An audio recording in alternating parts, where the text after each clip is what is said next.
सबको प्रणाम मेरा, सबको मेरा प्रणाम। और सबसे पहले मैं आप लोगों को धन्यवाद देना चाहती हूँ कि आज इस गर्म मौसम में भी मैंने पता करने की कोशिश की कि कितनी देर से बैठे सब, तो मैंने को बताया कि 9 बजे और अभी 1 बज रहे हैं। और यहाँ बैठने से मुझे समझ में आया कि कितनी धूप और कितनी गर्मी में आप लोग फिर भी टस से बस नहीं हुए। उसके लिए मैं आपकी कितनी आभारी हूँ। ये तो खाली प्रेम जब होता है और पारिवारिकता जब होती है तभी इस तरीके का मुझे लगता है कि महसूस होता है। इसलिए मैं सबको जो यहाँ इकट्ठा हुए सबको मैं बहुत बहुत धन्यवाद देना चाहती हूँ कि आप लोग सब यहाँ आए। हमारे मंच के ऊपर हमारी मदद करने के लिए हरियाणा के पूर्व विधायक सुखविंदर जी आ जाओ। क्योंकि सबको प्रणाम तो कर लो, पर भाई ये तो सब पूरे परिवार का मामला है, तो सब जानते हैं। फिर भी इनको हरियाणा से बुलाकर इनको हमारे इस क्षेत्र को संभालने के लिए भेजा गया है। और मुझे तो विश्वास है कि क्योंकि वैसे ही घुले मिले हैं इस इलाके से, एक तो वही तो घुले मिले सब अपने परिवार के लोग हैं, इसलिए आपको तो कोई महसूस ही नहीं हो रहा होगा कि हम अपने परिवार से कोई अलग हैं। इसलिए जोर से ताली बजा के सांसद हमारे भाई और हमारे साथ सहयोगी, हमारे साथ काम करने वाले, दौड़ धूप करने वाले अपने क्षेत्र के अंदर, और जिनको आप सब अपना लाडला ही मानते हो, ऐसे सांसद श्री राहुल कसला जी को जोरदार ताली के साथ, हमारे पूर्व विधायक श्री जयदीप जी डूडी, जिलाध्यक्ष श्री देवेंद्र जी पारिक, सबको अरे अब तो खुशी का टाइम है।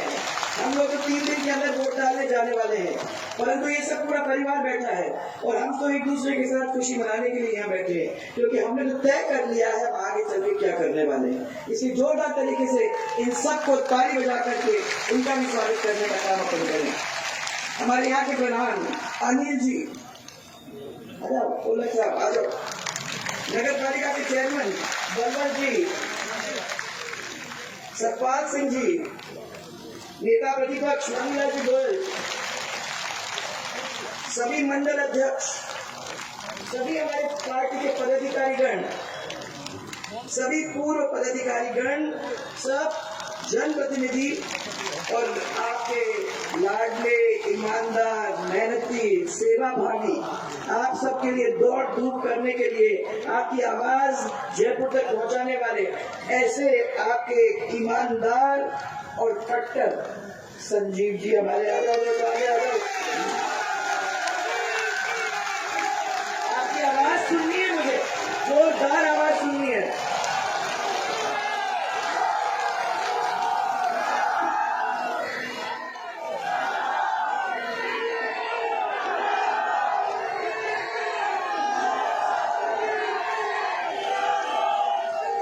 अब मुझे समझ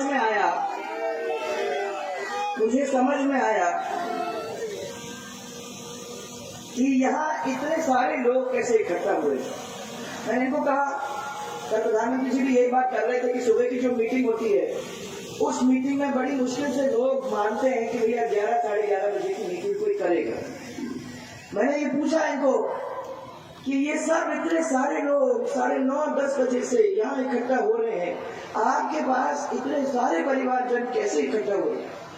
और मेरे को समझ आई कि इनका प्यार, आपके पारिवारिकता, एक 36 के 36 कौम के साथ जिस तरीके से आप लोगों ने सबको छाती से लगा के रखा है, वो अपने आप में एक मिसाल है जिसकी वजह से आज उनके बात को रखने के लिए आप लोग सब यहाँ इकट्ठा हुए। मुझे बहुत खुशी देखते हुए, क्योंकि ये वो क्षेत्र है जो दिल के अंदर है वो बाहर दिखाता है। राजनीति एक बड़ी अजीब सी चीज है भाई, और इस राजनीति ऐसी चीज है कि बहुत सारे लोग दिल के अंदर कुछ रखते हैं, बोलते कुछ और हैं। यहाँ जो मेरे को देखने को मिला है वो जो दिल के अंदर है वही आप अपनी वाणी से यहाँ बोलने का काम कर रहे हो। मैं एक और व्यक्ति का नाम लेना चाहूंगी यहाँ। आपके भादरा मेरे 12 माने बहुत दूर मध्य प्रदेश के बॉर्डर के ऊपर जो हमारा क्षेत्र है, उस क्षेत्र के साथ में आपके यहाँ से आपने श्री डॉक्टर एसपी सिंह जी को वहां भेजा, जिन्होंने आपकी बात को बहुत अच्छी तरह से बात रखते हुए हम सबको प्यार से संभालने का काम, मैं समझती हूँ कि 12 के अंदर इतने सारे कलेक्टर आए हैं, उनमें से एक बहुत अच्छा और बहुत मने ईमानदार और काम करने वाला ऐसा व्यक्ति डॉक्टर एसपी सिंह, मुझे बहुत खुशी है कि ये मेरे साथ कई साल तक वहां रहे। गोगा जी की ये भूमि को मैं छू के प्रणाम करना चाहती हूँ और गुरु गोरखनाथ की तपस्थली मेघनाथ महाराज जी की ये भूमि, उन सबको छू कर मैं प्रणाम कर कर ये 33 कोटि देवता देवी देवता जो यहाँ बैठे हुए हैं, उन सबको मैं पहले प्रणाम करना चाहती हूँ। मेरे मन के अंदर राजमाता साहब ने मेरे को हमेशा बताया था कि राजनीति के अंदर सबसे पहले तो अपने को भगवान को बांधने की जरूरत होती है। आप मंदिर में चले जाओ, ईश्वर का आशीर्वाद अपने को मिल जाता है, संतों का आशीर्वाद और प्यार उनका मिल जाता है, तो फिर ये 33 कोटि देवता देवी देवता कहीं नहीं जाते, वो भी साथ अपने बन जाते हैं। और इनको इनकी आंखों में आग डालकर, इनके प्यार को समझकर, इनका साथ देकर, उनकी बात को जयपुर तक और उनके काम को जमीन पे लाने का काम हम लोग मिलकर करेंगे, तभी मैं समझती हूँ कि इनकी बात को हम पूरा कर सकेंगे। इस राजनीति के अंदर लोगों ने मेरे को ये कहा कि दिमाग से काम लेना पड़ता है। माता बहने, एक महिला होने के नाते मुझे समझ में आती है, आज अड्डी संख्या में आप लोग आई हो, देख के आपने मेरे हौसले को बुलंद किए, वाकई में मेरे हौसले को बुलंद किए। मैं समझती हूँ कि राजनीति के अंदर हम लोग सबको अपने दिमाग से काम लेने की जरूरत होती है, तो रोज करते रहते हैं कुछ न कुछ छल कपट, परंतु मेरा मानना है कि जब तक इस दिमाग के साथ आप दिल नहीं जोड़ोगे, तब तक जो बात है उस चीज को जमीन पे हम नहीं ला सकेंगे। इसलिए दिल और दिमाग, और मुझे आज ये भादरा में देखने को मिल रहा है, ये जो आपके सामने खड़े हैं, जिस तरीके से उनने सबको जोड़ रखा है, जिस तरीके से 36 कौम की बात बार बार उन्होंने रखी है, जिस तरीके से उनने सौहार्दपूर्ण वातावरण की बात यहाँ करी है, उसको देखकर मुझे ऐसे लोगों पे गर्व होता है। मैं पिछले, और ये फर्क भारतीय जनता पार्टी और कांग्रेस के अंदर, मैं पिछले कुछ दिन से दौरा कर रही हूँ, रोज 6-6, 7-7 मीटिंग्स अपनी होती है, और इन मीटिंग्स के अंदर हम उन लोगों से मिलते हैं और उनकी पब्लिक से मिलते हैं जो अपना चुनाव के अंदर मने खड़े हो रहे हैं। और मैं आप लोगों को बताना चाहती हूँ कि आज तक मुझे वैसा आदमी नहीं मिला है जिसने कभी किसी की जेब में हाथ डालने का काम किया। मुझे गर्व है कि ऐसे लोग हैं जो अपना देने को तैयार है, परंतु किसी के जेब काटने को तैयार नहीं है, जो कभी भी किसी को नुकसान नहीं पहुंचाना चाहते।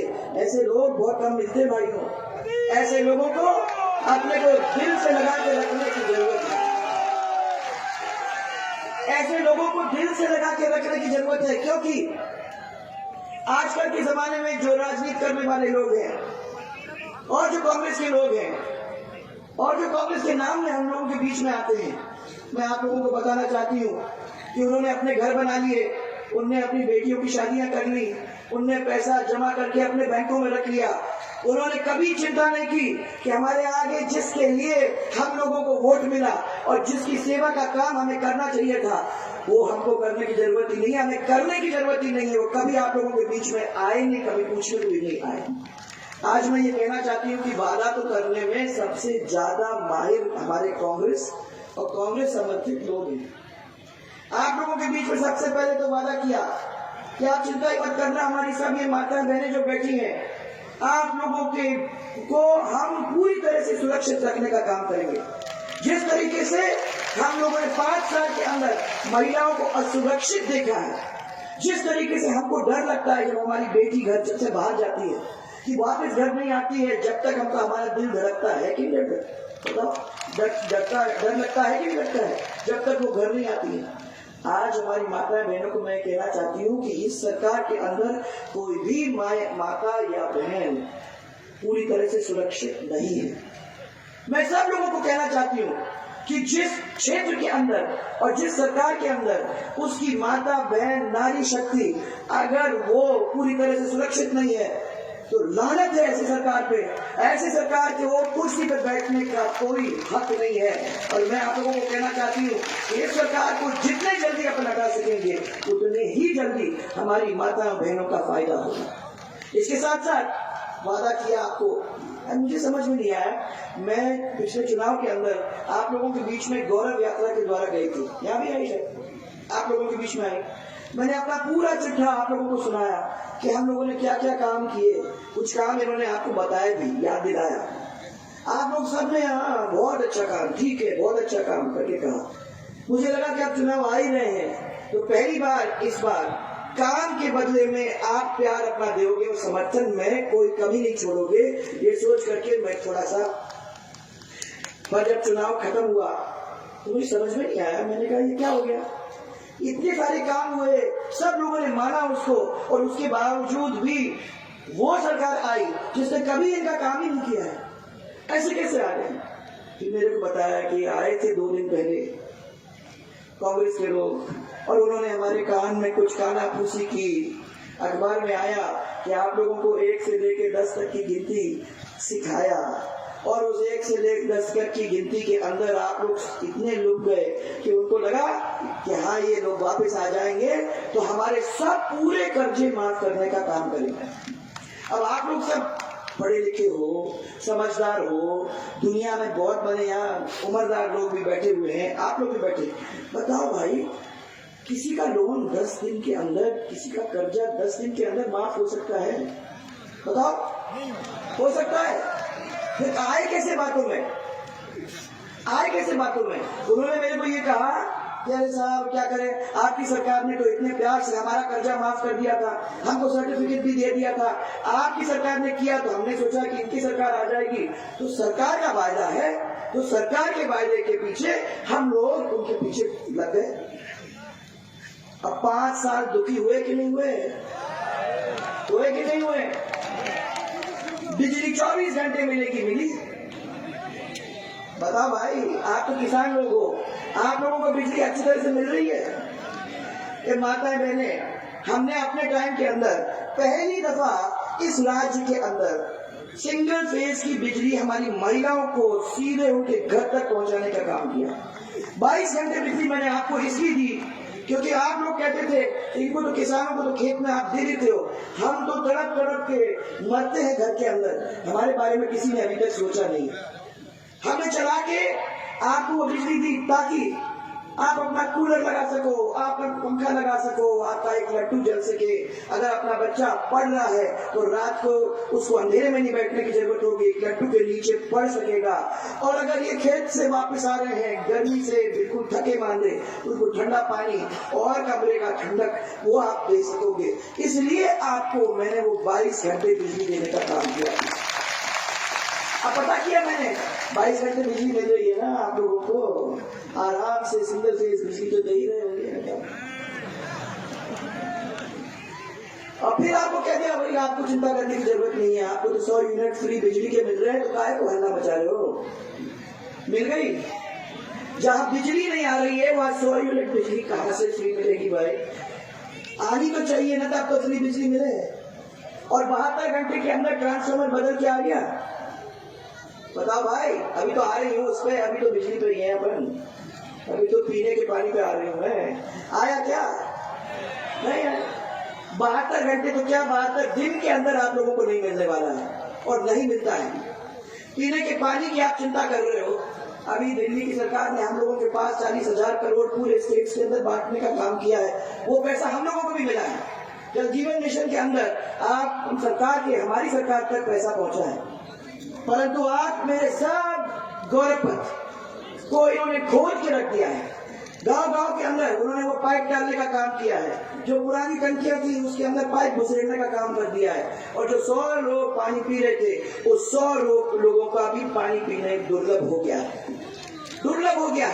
और मतलब ये था कि पानी आएगा और पानी जो 100 घर में तो आ रहा है, 500 घर वंचित है, तो उन तक पहुंचने का काम हो जाएगा। अब मैंने देखा एक नीली रंग की पाइप है, तो मालूम नहीं कहां से निकालते निकालते रोड को तोड़ ताड़ करके पूरे गांव का नुकसान करके और हर दरवाजे के सामने एक नीली पाइप खड़ा कर देते हैं। और वो नीली पाइप खड़ा करने के बाद बोलते हैं पानी आ गया।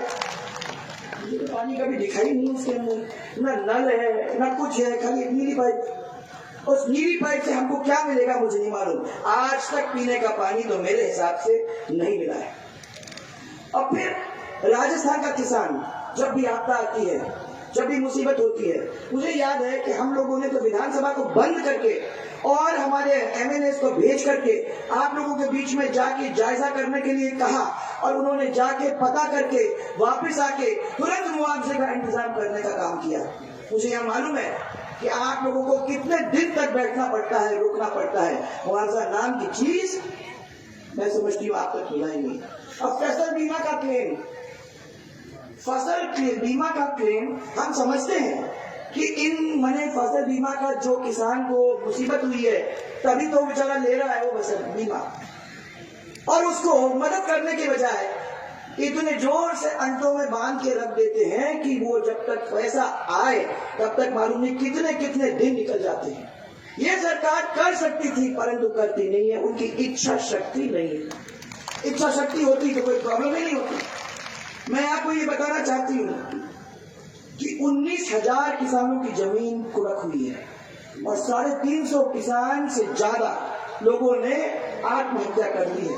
ये तो स्थिति हुई है ये 5 साल के अंदर। और मैं ये कहती हूँ कि कोई भी सरकार इस तरीके से अपने किसानों के साथ, अपने परिवार के साथ, अपने 36 कौम के साथ करेगा तो उस किसान को उस कुर्सी में बैठने का कोई हक नहीं। अभी कपास, आपका गेहूं, दलहन, बाजरा, सोयाबीन जैसे कई फसल बर्बाद हो गए।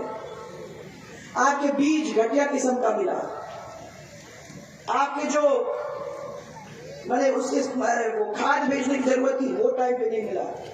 मैंने ऐसी मुसीबत हमारे किसानों ने फेस किया जिनकी लहलहाती फसल बिल्कुल चौपट हो गई। ये भी अभी आज देखने को मिला है हम लोग। मैं समझती हूँ कि अब ऐसे समय आ गया है कि हम लोग इनके बारे में अच्छे तरह से सोचें। किसान कोई धरना पे नहीं बैठे, ऐसी परिस्थिति हम लोग सबको बनाने की जरूरत है। और भारतीय जनता पार्टी की सरकार आएगी तो हमारा काम ये होगा कि आप तक पहुंचे, आपकी आंखों में आंख डाले और कभी किसी किसान को धरने में बैठने की जरूरत ऐसी नहीं हो। ऐसी व्यवस्था करने का काम हम लोग सब मिलकर करेंगे। अब चाहे बिजली हो, चाहे पानी हो, चाहे सड़क हो, आप लोग अच्छी तरह से जानते हो कि सड़क के अंदर हम लोगों ने काम में कोई कमी नहीं छोड़ी। दिल्ली की सरकार ने भी हमको मदद की और आपके बड़े बड़े रोड्स को हम लोगों ने पूरा करने का काम किया। मैं आपको कहना चाहती हूँ कि 5 साल इस कांग्रेस की सरकार और इन लोगों ने जो इसे समर्थित पैसे ही हैं, इन किसी ने 1 पैसा मरम्मत का लगाया नहीं, 1 पैसा उसको सुदृढ़ करने के लिए लगाया नहीं। 5 साल के अंदर आप लोगों ने जो काम किया वो इन सबको याद दिलाने की जरूरत है। और मैं इसीलिए आज आपको याद दिलाऊंगी कि आप लोगों ने 33 kV के 3 JSS बनाए कि नहीं बनाए? बनाए कि नहीं बनाए? बनाए। भादरा के अंदर बिजली विभाग का आपने सहायक अभियंता का कार्यालय लाया कि नहीं लाया? 46 करोड़ की लागत से 55 ग्रामीण जल योजनाओं का निर्माण और मरम्मत कार्य किया कि नहीं किया? आप भी बोलो, कंजूसी मत करना, इसने किया है तो बोलना है आपको। और 140 करोड़, कम पैसा नहीं है भाइयों, 140 करोड़ की लागत से आप लोगों ने 60 किलोमीटर सड़क का सुधार कार्य किया कि नहीं किया? ये सब नहीं रखना है, देखो ना, बता दो। इसी तरीके से 45 करोड़ की लागत से 16 नई सड़कों का निर्माण, 40 सड़कों का पुनः डामरीकरण ये इस व्यक्ति ने किया है। 58 करोड़ की लागत से भादरा से राजगढ़ के ROB और 11 स्थानों के ऊपर RUB, ये कम नहीं था, ये बहुत मुश्किल से आपको तो सेंटर से मिलता है और जो हाथ में ला के इसको लगाने का काम किया है। नए खानों का निर्माण, गांधीबाड़ी में CHC भवन, PHC भवनों का निर्माण, भादरा में नया कॉलेज खोलने का काम और ACM भादरा कार्यालय। 28 करोड़ की लागत से गोगा मेड़ी में लोक देवता का मंदिर का निर्माण और 15 करोड़ की लागत से अलग अलग स्कूल्स को ठीक करने का काम और 127 करोड़ की लागत से भादरा नगर पालिका के अंदर सीसी सड़क, नाली का निर्माण और सीवेज लाइन्स का आप लोगों के लाइन का निर्माण का काम इन्होंने लगते किया है। ग्रामीण गौरव पथ के बारे में बताया और हर ग्राम पंचायत हेडक्वार्टर के ऊपर आपके 0 से लेकर 12 तक का स्कूल का हमने काम करके छोड़ा। और ये मैंने तब किया जब हमने कहा कि ये सब लोग बेरोजगार अन्य होते रहे, ये सब बच्चों को पढ़ाने का काम हम लोग करेंगे, सब बच्चे स्कूल्स में जाएंगे, परंतु ऐसे स्कूल्स होने चाहिए जहां 0 से लेके मैंने छोटे से छोटे क्लास से लेके 12वीं तक पूरे टीचर्स हो, आपके कंप्यूटर की क्लासेस हो, आपके खेल के लिए मैदान हो, ऐसे स्कूल हो जहां टीचर की कोई कमी ना हो। और मुझे है गर्व ये कहते हुए कि उस समय आपके किसी भी स्कूल में प्राचार्य से लेके टीचर तक कोई भी मिसिंग था? बताओ, कोई था मिसिंग? लोग आप लोगों ने पढ़े। अब आज क्या हो गया है कि आपके टीचर है, आपके स्कूल है तो टीचर नहीं, आपका अस्पताल है तो डॉक्टर नहीं, ये हालत है। अब गोगा जी का भी काम नहीं, वो तो मैंने अब बहुत बड़ा काम, अभी तो बहुत काम है, उसमें तो सरकार आपकी वापस आएगी तो और पैसा मिलेगा और पैसा मिलकर आपके गोगा जी का मंदिर का काम पूरा करवाने का है, ये मैं आपको विश्वास दिलाना चाहती हूँ। शिक्षा में राजस्थान बिल्कुल नीचे था पूरे देश के अंदर, माने 26वें पायदान पे, और जब हमारी सरकार गई तो 2 नंबर पे पूरे देश के अंदर शिक्षा में हमारा राजस्थान आके खड़ा हो गया।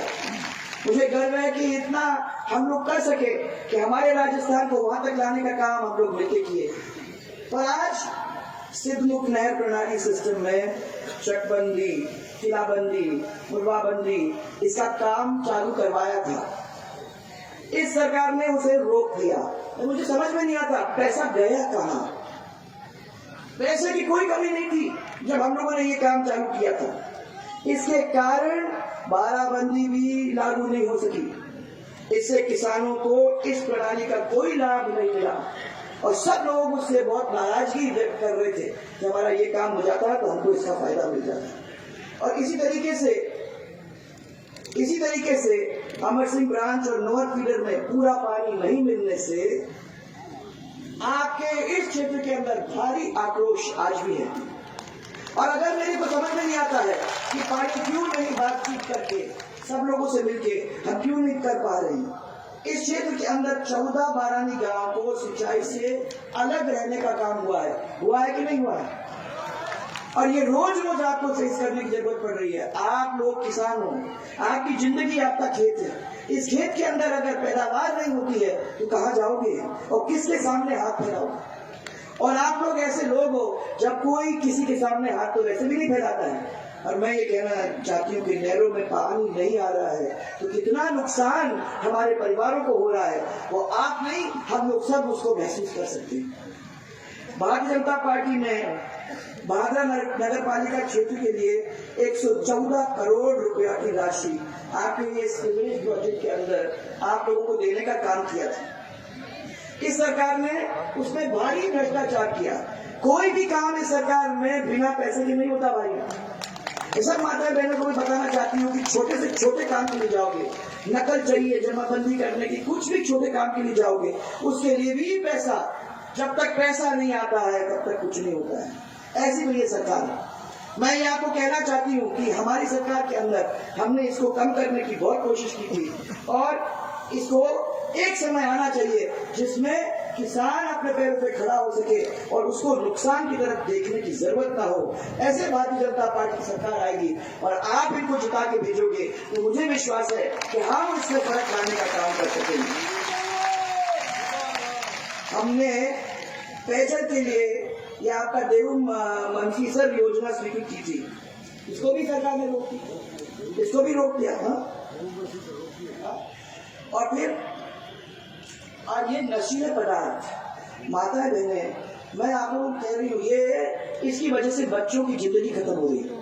आप लोग सब यहाँ बैठे हुए हैं, ये जरूरी है कि हम अपने परिवार के अंदर भी देखें और हम सरकार को भी इसके अंदर काम करने की जरूरत है। और मैं विश्वास आपको दिलाना चाहती हूँ कि आपका परिवार हमारा परिवार है। इस परिवार के अंदर कोई ऐसी चीज हो जाती है तो मैं समझती हूँ कि हमारा सबकी इज्जत का सवाल है, और इज्जत ही नहीं, हमारा परिवार अपने पैरों पे खड़ा नहीं हो सकता है अगर हमारा अगला आने वाली पीढ़ी इस मुसीबत से निकलना शुरू हो जाती है। इसलिए इसके ऊपर आप सबको ध्यान देने की जरूरत तो होगी। भ्रष्टाचार की वजह से प्रधानमंत्री फसल बीमा योजना की जो क्लेम्स हैं, जिसके बारे में मैंने अभी आपको बताया, वो क्लेम्स अपने को जैसे मिलने चाहिए नहीं मिल रहे हैं, और दलित के ऊपर जो अत्याचार हो रहा है वो अब चरम सीमा पे है। भाइयों, आप लोग सब ने कुछ न कुछ अपने मन के अंदर तय किया होगा। मैं ये मानती हूँ कि आप लोग सब हमारे परिवार के एक अंश हो, और ये जरूरी है हम लोगों के लिए कि जब आपको देखे, आपकी मुसीबत को समझने का काम करके उसको मिटाने का काम हम लोग दौड़ दौड़ के करें। ये आपका बहुत सौभाग्य है कि ऐसा व्यक्ति आपको मिला है, और मैं विश्वास आपको दिलाना चाहती हूँ कि इसको जिता के वहां भेजोगे तो जयपुर के अंदर जाके आपकी मुसीबतों को सुलझाने का काम वो भारतीय जनता पार्टी की सरकार के साथ जरूर करने का काम करेगा। अब जो लोग आपके लिए इस गर्मी में बैठ सकते हैं, मैं विश्वास करती हूँ कि वो लोग 25 तारीख को जाके अपना वोट भी डाल सकते हैं। मैं पीले चावल आपके पास छोड़ के जा रही हूँ। कोई बड़ा त्योहार होता है भाइयों तो पीले चावल बांटते हैं अपन। 5 साल में एक दफा इतना बड़ा त्योहार आता है, यह है चुनाव का त्योहार। इस चुनाव के त्योहार में आप पीले चावल जरूर बांटना, और साथ वो निमंत्रण देके ही कह देना कि आपकी उपस्थिति अनिवार्य है, नहीं तो मेरा आगे चलने का काम वही रुक जाएगा। आप सब लोग मिलके इनको वोट डालने में कोई कमी न छोड़े। और मैं आपको विश्वास करा दिलाना चाहती हूँ कि आराम से जीतकर हम लोग जयपुर जाएंगे, और जयपुर में जाके आपको काम कराने में पीछे नहीं हटेगा। इसी विश्वास के साथ और इसी प्यार के साथ आप लोग मेरे साथ एक जोरदार नारा लगाएंगे, भारत माता की। ये भी लग गई, वो ज्यादा कर दी तो जोर से, भारत माता की, भारत माता की। अब मैं कभी भी पूरी जिम्मेदारी लेती नहीं हूँ। बात तो हो गई हमारी और आपकी, जिम्मेदारी तो आपकी है। इसलिए मैं आपसे ये पूछना चाहती हूँ, इसको जिताने का काम उसकी जिम्मेदारी आपकी है, और अगर आप हाँ कहते हो तो नहीं है माला एक तो पहनाओ, हाँ पहनाओ।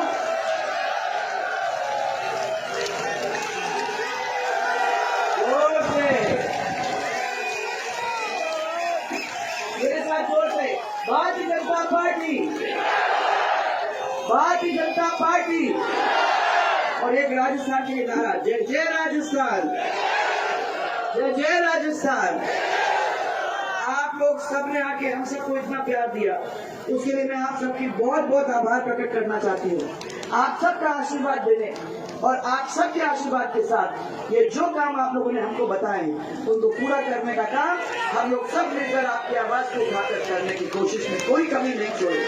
बहुत बहुत धन्यवाद सबको।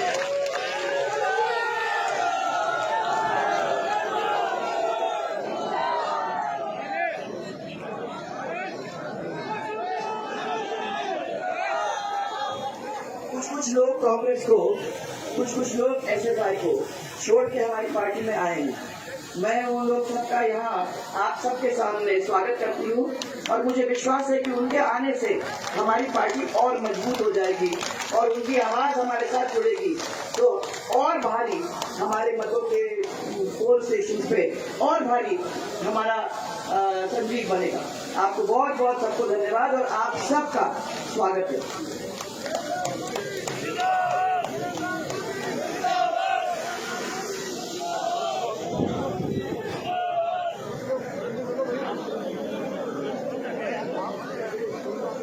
आप सबका बहुत बहुत धन्यवाद, आभार।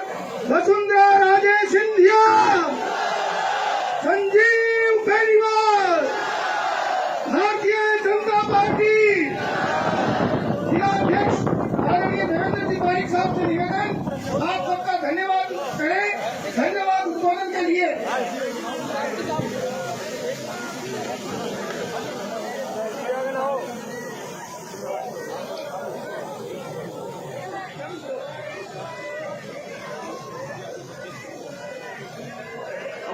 राष्ट्रीय उपाध्यक्ष और बहुत ही यशस्वी पूर्व मुख्यमंत्री वसुंधरा राजे जी हमारे बीच में पधारी है।